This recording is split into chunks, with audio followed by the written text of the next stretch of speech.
Good morning, fellow crafters. I hope that you can hear me okay. Today I'm going to prep a cup for you. So when I prep my cups, I put my arm on the cup. I am currently using the tumbler grip for my tumblers. I had a little hiccup in the beginning of using all of this stuff. Not necessarily for the arms, but some other things, but I think it's all straightened out now. So I'm going to put this in here and make sure this is nice and tight. At this point, I'm not going to care about leveling because what I'm going to do is get this prepped. Once I get it onto my turner, then I'll make sure everything's level. But what I will do is take one of my medium grit sanding blocks. I am due for a new one at this point. I do buy the 3M. I usually get them at Lowe's or on Amazon. The nice thing about these is that you can wash these. People don't realize that. You can give them a good washing. I sort of take a scrub brush over it very lightly, and then I will wring it out real good and let it dry, or leave it wet to use it, whatever works.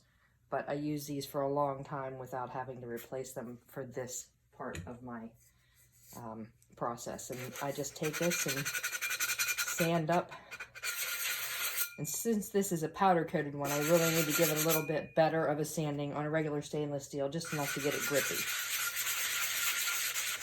But the reason that you do this is because you want to make sure that everything is going to have something to grip onto.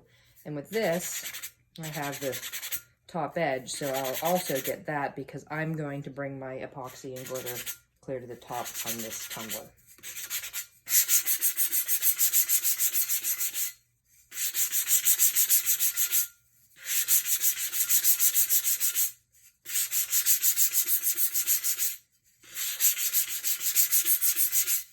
Make sure when you're done you pay particular attention to that bottom edge as well.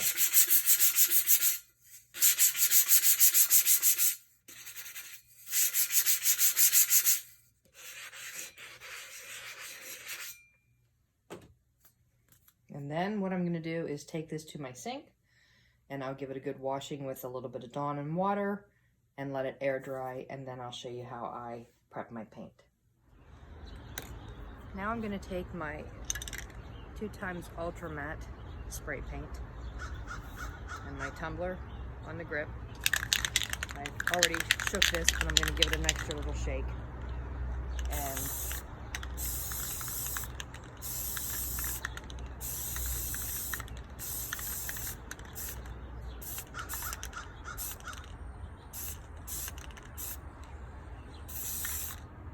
And that's it.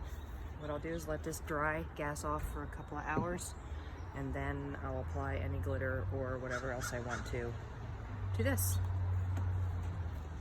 Okay, so I wanted to take you out with me to show you what I'm going to do with my tumbler next, but it's raining, so I'm going to be running in and out doing it. So what I did was I used a vinyl that was something I got on clearance. I like the matte removable Cricut, believe it or not, vinyl for things that I'm going to take back off. So as it turns out, I like this color on top of the glitter.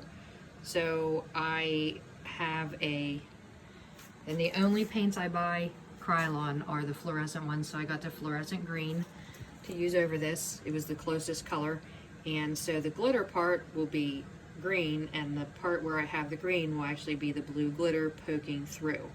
Yes, I could actually just epoxy it like it is, but there is a different look and depth to the tumbler when you do it peekaboo. So I am going to run out and spray, and then I will let this gas off for a few hours and then pull off the vinyl and epoxy it later tonight. One thing that I do is I don't like the bottom to get sprayed, and I don't have designs on there, so I cut a circle that will fit the bottom. And I cut that with my Cricut and just stick it on there. Again, another one of those weird colors in a matte removable. That way no paint gets on there and I have a nice round circle. Because on the bottom of the tumblers, I often put and it depends on the tumbler and what's going on with it. I don't do it on custom orders, but my ready to sell ones I do. I put my my decal with my business information on the bottom of the tumbler. So that is what's going to happen today, and I will show you as I start to take off the decals or the vinyl here later on. Alrighty, so glitter, vinyl, spray paint. I always end up with a couple bumps on things, but all I do now is you can still see the vinyl in there, and you just very carefully make a pull through there and just start peeling it off. That's all you do for the whole thing.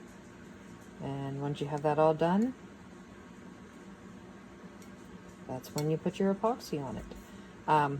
I would tell you to be very, very cautious when you start poking at this, because if you scratch it, then you really do see that scratch, and that's a pain in the butt to have to take care of. So like I said, just be very gentle with it, get it started, and use your fingers then for the rest of it. But that is what there is to a peekaboo. Sorry my lighting's not great here, but I'll show this to you when it's all done. Alrighty, so there she is, and we're going to do some epoxy now. So one other thing I wanted to point out about tumblers is when you have them on your turner, no matter what you use, it's impossible to have them straight by looking at it. So what you want to do is have yourself a level. Oops, sorry, husband turned on water. Level it and then let it turn about a quarter turn, and make sure that bubble's level there as well. It's okay to check it a couple of times,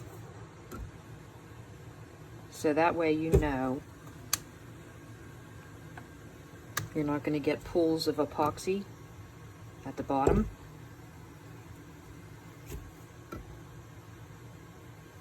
And you're not going to get pools of epoxy around the bottom rim. So I just wanted to make sure that you did have, a small level like this works great, because it has a bubble that goes both ways. So make sure you always do that. And there she is. So beautiful.